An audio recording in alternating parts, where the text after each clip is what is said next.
आजच करणार आहे का? बघा नाही हे पहिलं गुळाचं पाणी घेतो साहेब. गुळा पाणी हां गुळ पाणी हे सर्व गुळाचं पाणी. एका लिटरला किती गोड? 125 ग्रॅम. 125 ग्राम याच्यात हां नाही बाकीच्या लोकांना हां ठीक आहे 125 ग्राम आहेत ना. जसं 125 ग्राम 1 किलोचा 1 लिटरचा.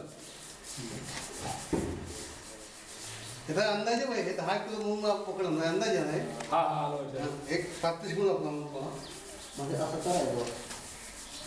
आम्ही बोलते जास्त दाबून नाही करायचं पण नाही नाही. ही जी ट्रायकोडर्माची बुरशी आहे ही सुद्धा एक बुरशीच आहे. तर ही बुरशी त्या बुरशीवर जगते, खाऊन टाकते त्याला म्हणजे मर रोग होत नाही. जसं तोडता नाही लागत नाही. आपण म्हणतो उदय लागले उदय लागले. हा नाटक आहे. आता जर पावसाचं प्रमाण जास्त झालं तर पिकं जागीच कोंबतात.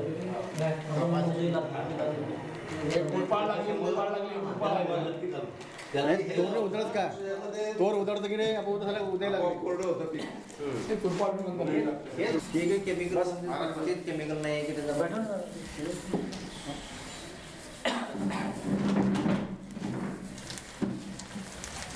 आणि सगळं जैविक वीज प्रक्रिया आहे. सर्व जैविक आहे. यानं काय आपण जर आला तर आपण प्रोग्राम पाहतो. तुम्ही कॉन्टॅक्टमध्ये राहा.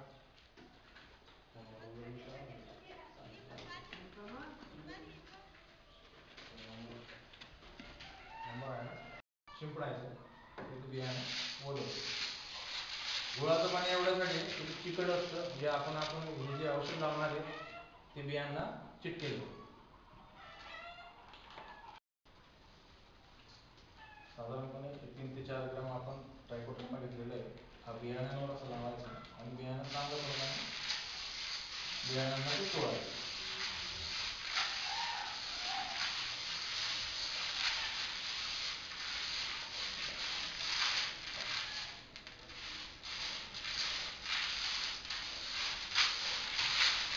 बियाण्यावर असं पदार्थ आल्यावर त्यांना सोडल्यानंतर सगळ्या बाजूला औषध लागल्याची काळजी घ्यायची.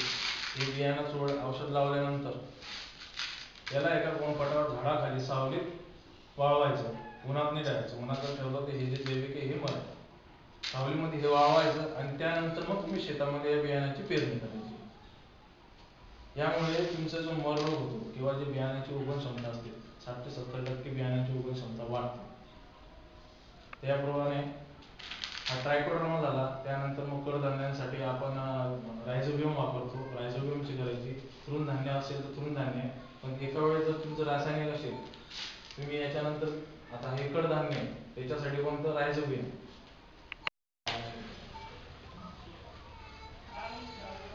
आता पावसाळ्याचे दिवस आहे. फळबागची लागवड आहे.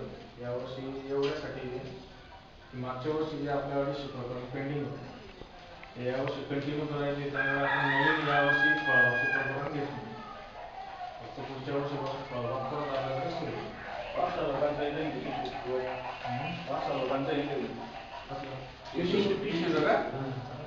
फक्त कसं आहे लक्षांक 2 वर्षापासून येत नाही बळगावचं. लवकर द्यावं लागतं आपण. आता मी टाकलं ना तर माझ्याकडे ते USB आणि ते कोणतं एक्स्ट्रा काय ते तिच्या 2 थैल्या होत्या या. तर मी त्या मटेरियलमध्ये काढून दिले आणि डायरेक्ट उलटी पालटी केली ना. टाकत आलो ना तोपर्यंत मटेरियलमध्ये काय काढवलं झिंक. झिंक काढवलं ना. त्याच्यामुळे मग पाणी होतं डायरेक्ट म्हणजे गारा टप्प घ्यायला लागेल ना फोन मधून. आणि बघा हे म्हणजे कळकळीत मी म्हणतो तुम्हाला खरंच इतका चांगला एक पर्याय आपल्यासाठी. काय नाही मला सांगा किती वेळ लागला आपल्याला. काहीच वेळ लागला 10-15 गोष्टी. आणि जसे चांगल्या पद्धतीने खरंच तुम्हाला वेळेमध्ये उपलब्ध झाला ना तर इतके चांगले रिझल्ट आहे त्याचे जीवाणू संवर्धन. एकदम बेस्ट रिझल्ट आहे. 10-15% जरी खताची बचत झाली तर भरपूर आहे ना. उत्पन्न देखील वाढतं याच्यामुळे माझ्याकडे नेहमी. आणि यासाठी काय करायचं आता बघा एकट्या यांना जर पाहिजे असेल तर ते मिळत नाही. तुम्ही 20-25 लोकांनी जर ग्रुप केला आणि थोडीशी 8-10 दिवसाची मागणी केली ममुराबाद चिकित्साला किंवा पाचोऱ्याला पण एक काहीतरी लॅब वाटतं तर त्या ठिकाणी जर तुम्ही मागणी केलं तर तुम्हाला मिळणार आहे. तर आधी मागणी करायची सगळ्यांनी पैसे गोळा करून घ्यायचे जे काय असेल ते नाही का. आपल्याकडे लिक्विडमध्ये लिक्विडमध्ये आहे ना. आहे का? हो लिक्विडमध्ये आहे. ते आपण दुकानावर आलो होतं ते बायोजिनस म्हणून हा शब्द बायोजिनस. बरं मी तपास करतो बरं. आपल्या गायत्रीवर आलो होतं हे ठीक आहे घ्यायचो आपण जेव्हा मला काही सोडायचं. मी भूषण धनराज वाघ, तालुका तंत्रज्ञान व्यवस्थापक बडगाव. आणि मी आज बारोडा येथे भाजीपाला रोपे प्रक्रियाचं प्रात्यक्षिकाचं आयोजन केलेलं आहे. ते भाजीपाला रोपे प्रत्यक्ष का करावी, कशा प्रकारे करावी आणि त्याचे फायदे काय याची माहिती मी तुम्हाला सगळ्यांना सांगणार आहे. भाजीपाला प्रक्रियेचे फायदे.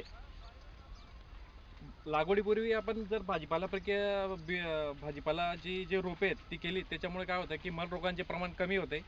2 नंबर फुलधारणा वाढते, रोगप्रतिकार क्षमता वाढते आणि उत्पन्नात वाढ होते. या 4 गोष्टींचा फायदा आपला होत असतो. त्याच्यामुळे आपण भाजीपाला जी रोपे लागवडीपूर्वी ती केलीच पाहिजे. आणि ती कशा प्रकारे करायची मी त्याचं तुम्हाला एक प्रात्यक्षिक आयोजित करून दाखवणार.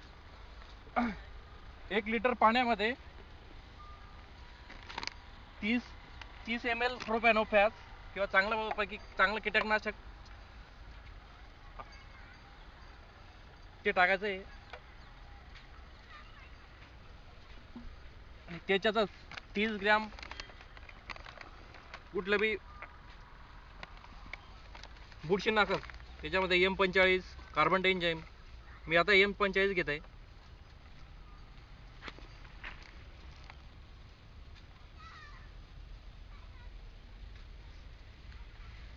याच्यामध्ये आपण कांद्याची रोपे घेत आहेत.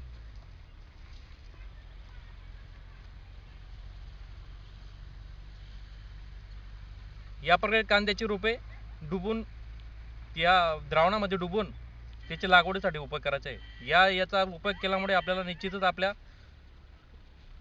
रोप लागवडीमध्ये मरण्याचं प्रमाण कमी होईल, उत्पन्नात नक्कीच वाढ होईल.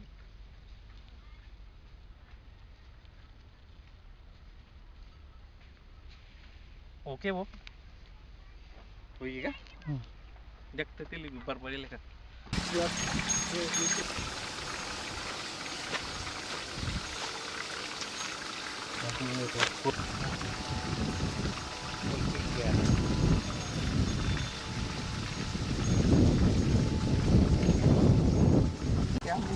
सुरू करणार त्याबद्दल बसून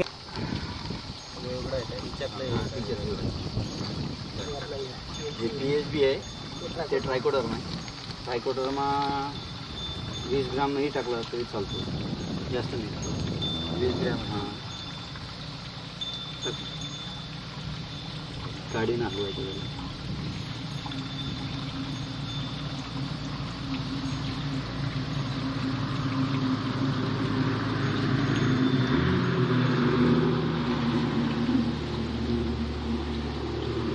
आपल्याकडे जवळजवळ 40 ते 50 कांद्यांची याप्रमाणे जुड्या बांधून घेतलेल्या आपण. अशा पद्धतीने आपल्याकडे 40 ते 50 जुड्या या बांधून ठेवल्यात. तर या सर्व जुड्या आपण या आणि PHB या द्रावणात बुडवून 15 ते 20 मिनटं बुडवल्यानंतर याच्यामुळे काय होईल माहिती आहे का की जो ट्रायकोडर्मा आहे याच्यामुळे या ठिकाणी सड किंवा मग रोगाचा या ठिकाणी लागून होणार नाही. आणि दुसरी गोष्ट की आपण PHB जे घेत आहे त्याच्यामुळे तंतुमुळाची वाढ वगैरे चांगली होईल आणि कांद्याचं पोषण क्षमता वाढेल.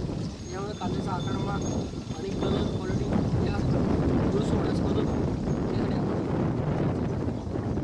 घेतो. त्याच्यापासून या रोग प्रक्रियेचे आपल्याला फायदे मिळणार आहेत. पहिले ट्रायकोडर्माची 20% करायची.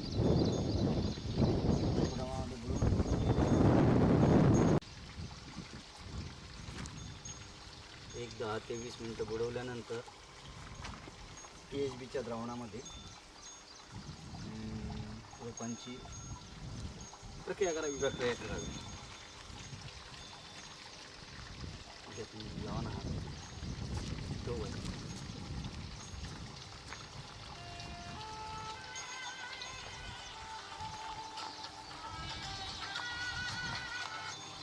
भाऊ नमस्कार. वगैरे भाऊचा फोन होता.